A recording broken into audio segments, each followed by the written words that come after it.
Well, welcome back. And amidst all of the news storms carrying on, we always try to ease you into the weekend here on Morning Live. Now, based on the book by esteemed South African poet and novelist Professor Njabulo Ndebele, the stage production The Cry of Winnie Mandela is a compelling journey through history, emotion, and of course the enduring strength of the female spirit.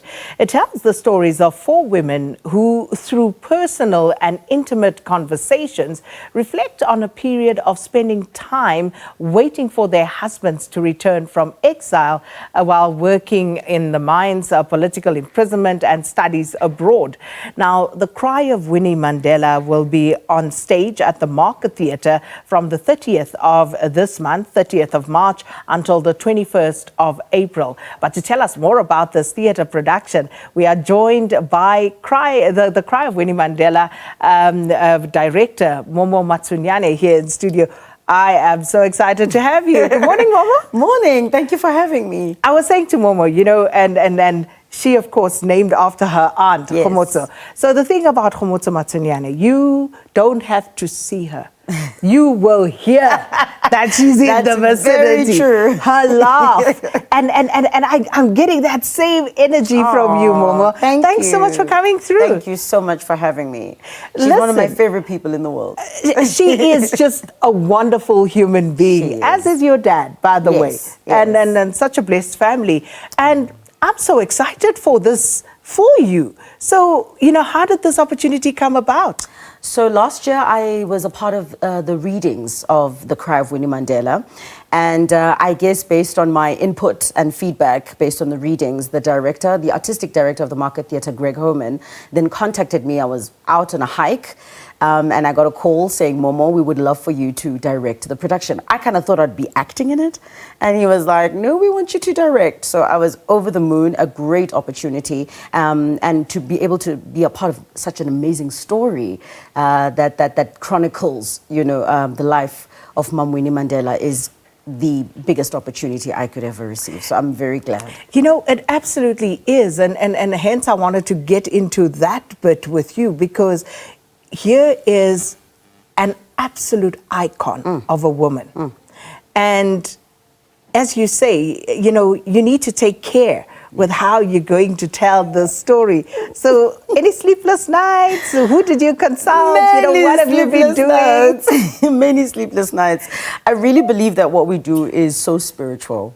And there've been so many challenges on this journey, but not in a bad way, but just like the kind that force you to remember that we're not just dealing with any person's story. This is Mam Winnie Mandela's story. And so spiritual things are happening, man. In the process, we are continuously working to try and just like get it to a really great space where it's tight and engaging and fun, but also, you know, portrays her in such a way that leaves us questioning who we think she is. You know, she was incredible. So I'm very privileged to have the opportunity to be a part of telling her story. And I must say, I am so looking forward to this. But of course, you know, if we look at the central theme of this production, you know, speak to the viewers who are watching right now in terms of what we are likely to see unfold. Right. So the story is about Professor Ndebele, who is struggling to write this book about Mam Winnie Mandela. The reason he's struggling is because at the turn of the new democracy, she was painted almost as a villain and very monsterized. And so he's struggling to understand and come to terms with how this could be from such a prolific figure. And as he's trying to write this book, these four women appear to him, Manete, Marara, Mamello, and Telisiwe. And they appear and they say, listen, if you're trying to tell Mam Winnie's story, let us maybe tell you our stories. And perhaps she will appear and tell her own. And they share their stories about waiting, right? So she famously waited for 27 years for her husband publicly. And so they share their own chronicles about what it means to be a woman in waiting. And so eventually then she arrives and she's like, listen, you guys have been talking about me for too long. I am here to account for myself and tell my own story. And she shares her experiences from when she was in Bramford, when she was arrested and brutally, you know, victimized physically and, of course, emotionally. and how the relationship she had with Nelson was affected after he came out of prison, and what that personal story was like. So of course it's a fictional story, but also very much based on her real life experiences.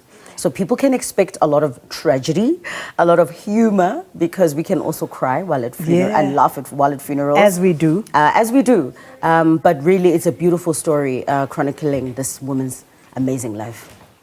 And of course, then, there's always the issue of the casting for such iconic characters, because this is such a rich story. Right. And this is going to be iconic. I have no doubt about it.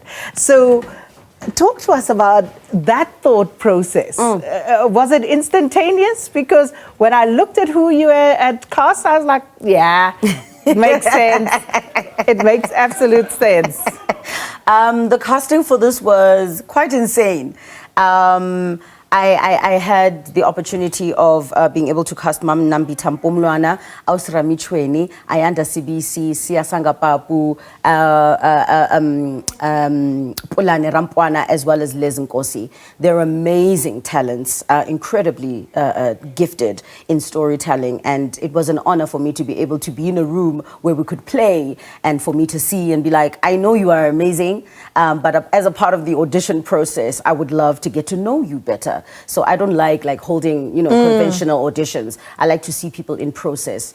And when I finally, was shortlisting my cast, for me it was a no-brainer. I was just like, all these energies are so different. But I also wanted it to be intergenerational. So when we have our veterans, but also giving other younger artists an opportunity to be able to tell this story was important for me, so that we give a voice to different kinds of women and, of course, men.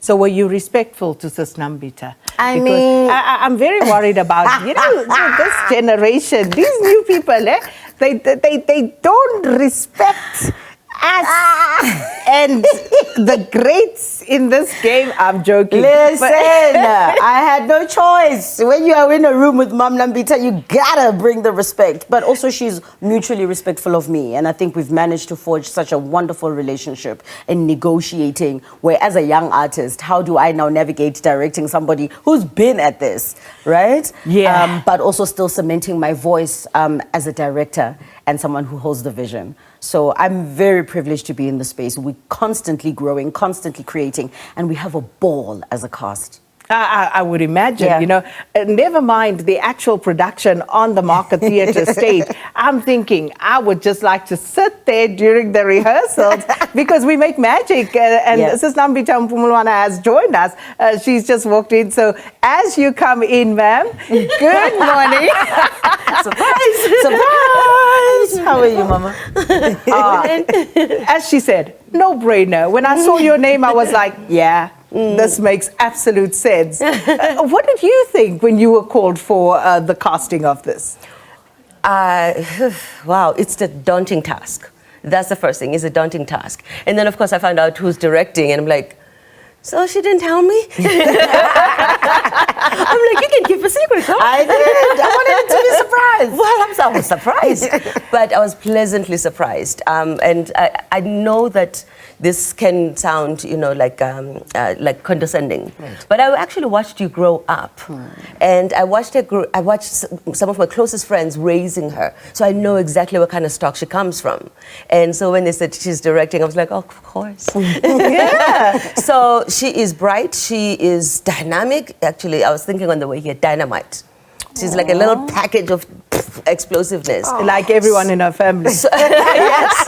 But she has carved her own niche. She has carved her own niche. And in telling this story, your vision is very, very clear. And all of us, even no matter how experienced we are, we're literally there to serve her vision, and we are humbled to be able to serve that vision. I mean, playing such an iconic role and being directed by somebody who is of a completely different generation. It's a new, fresh view of the whole story. And I tell you what, I'm definitely coming. You better. I am looking forward to this. I'm looking forward to the directing, but I am equally looking forward to you Thank you. in that role. And I can't wait. I'm bringing the And kids. she's amazing. We are, listen, I expect fireworks from this. It's going to be fabulous. Don't forget, it's from the 31st, is 30th it? of March. 30th, Until the 30th of March 21st of until April. the 21st of April. Yes. It's going to be on at the Market Theatre. You don't want to miss it. The Cry of Winnie Mandela, and it's going to be fabulous. So thank you so much, ladies, for coming through. Thank you. Really, Thanks for having us. You've prepped me up for the weekend, and I'm ready for this. So, a few weeks to go. The countdown starts, and I'm definitely going to attend this one. And of course, tomorrow I'm going to watch netball, the youngsters. But of course, right now, the director's saying it's time to go. So take care.